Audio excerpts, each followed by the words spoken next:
No dia 30 de agosto de 2024, após o descumprimento de uma série de ordens judiciais impostas pelo STF, a rede social X, também conhecida como Twitter, foi banida do Brasil. Surpreendendo grande parte descrente de seus usuários, essa suspensão trouxe de volta aos holofotes diversas discussões que vêm permeando a internet por anos.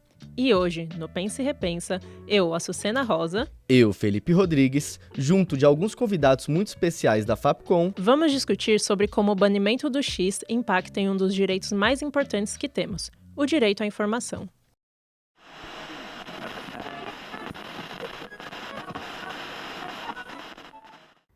Na minha opinião, o banimento do X aqui no Brasil ele foi correto, porque o nosso país ele tem leis e essas leis não devem ser desrespeitadas nem por pessoas de fora.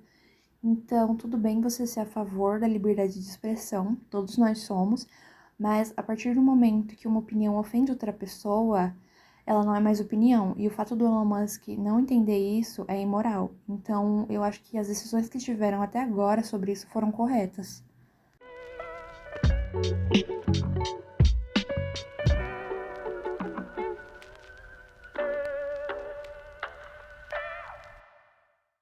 De acordo com o artigo 19 da Declaração Universal de Direitos Humanos, todo indivíduo tem direito à liberdade de opinião e expressão. E esse direito inclui a liberdade de manter opiniões sem interferência e de procurar, receber e transmitir informações por qualquer meio de comunicação, sem consideração de fronteiras. No entanto, a gente sabe bem que dentro de uma sociedade como a nossa, o cenário é bem mais complexo do que a declaração deixa entender. Você provavelmente já escutou que a liberdade, apesar de fundamental, não é absoluta. Todo aquele lance em que nosso direito acaba a partir do momento que o do outro começa. O pensador John Stuart Mill, por exemplo, em seu trabalho sobre a liberdade, já falava lá em 1859 como a liberdade deve ser limitada apenas para prevenir os danos aos outros. Ou seja, a nossa liberdade é condicional e finita. E quando levamos esse assunto para o meio digital, nos deparamos com um cenário onde as noções de liberdade acabam ganhando novas facetas. A capacidade de anonimato proporcionada pelas redes sociais, por exemplo, permitem que indivíduos se sintam livres para fazer o que bem entendem, sem lidar com as consequências que ocorreriam caso estivessem na mesma situação, entre aspas, no mundo real.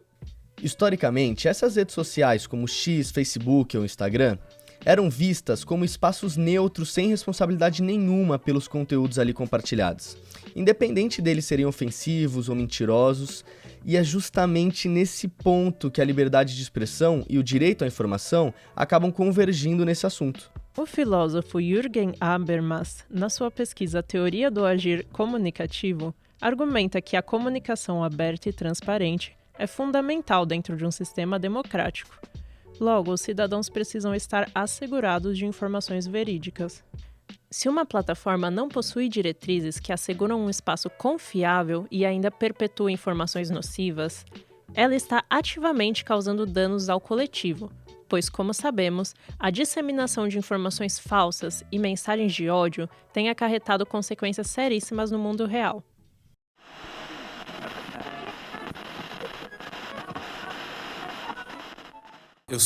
Meu nome é Marcos Paulo Supioni, eu sou professor universitário e eu acredito que os canais midiáticos eles têm uma grande influência na vida das pessoas, no dia a dia, e que devido a essa influência e por ser canais que formam opiniões e que opiniões podem mudar ou tirar vidas, os canais de comunicação, inclusive as redes sociais, eles têm que ser sim responsabilizados pelo tipo de comunicação, pelo tipo de desinformação e fake news que eles compartilham e que deve haver uma regulamentação. Já que os próprios canais não se comprometem com uma regulamentação própria, tem que haver uma esfera maior. No caso do Brasil, foi escolhido o TSE, não na escala civil nem a criminal, mas o TSE para cuidar disso. E eu acho que o TSE tem que cumprir essa etapa, esse papel que coube a eles, não foi escolha do TSE, né? Mas é função do TSE hoje. E o Brasil não é uma republiqueta, a gente tem que ter essas normas para proteger os nossos cidadãos. Crianças de bullying, crianças que cometem suicídio após casos de bullying, após difamação online.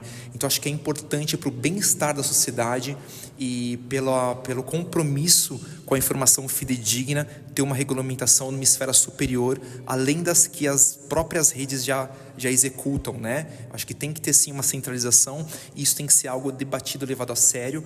Eu gostaria que tivesse uma aceleração nesse processo, mas eu não acredito porque uma boa parte da bancada dos políticos, eles vivem de fake news e eles que serão os votantes dessas próximas leis. Então será um embate importante, mas interessante de se ver no futuro próximo.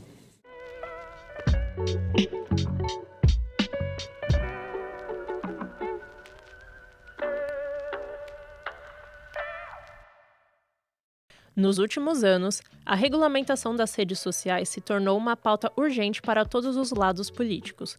Uns argumentam a defesa máxima da liberdade de expressão, enquanto outros defendem a necessidade de políticas regulamentadoras para garantir a segurança em espaços digitais. Isso mesmo, Assu, é uma discussão que requer muito equilíbrio, porque ela propõe embates entre a esfera política e privada, né? Como está acontecendo agora, na verdade, com o Alexandre de Moraes e o Elon Musk. Então, alguns especialistas propõem que a autorregulação regulada poderia ser um caminho promissor. Pô, que legal, Assu, mas o que é autorregulação regulada? Bom, Fê, é quando as próprias plataformas desenvolvem mecanismos internos de moderação a partir das diretrizes estabelecidas pelo Estado. E é importante também, Su, a criação de órgãos de fiscalização poderia proporcionar também mais clareza e certeza que as diretrizes estão sendo cumpridas, né? E se não for o caso, X neles. Dá uma vergonha alheia de mim mesmo. Né? Deu um pouquinho. Não, achei que ficou bom pra caramba, é isso. A internet é isso. Bom, até o dia da gravação deste podcast, o Twitter continua banido no Brasil. E isso só salienta o quão complexa toda a situação acabou se tornando. Exatamente. O que a gente precisa sempre reiterar em momentos como esse, Assu, é a importância de espaços seguros, onde a informação realmente é confiável, porque isso é um direito fundamental de todos. Todas e todes. E é isso, Fê. E para vocês que estão ouvindo, aproveitem bastante a Mostra de Direitos Humanos e continuem pensando e repensando bastante sobre o assunto. Até mais! Tchau, tchau! Tchau!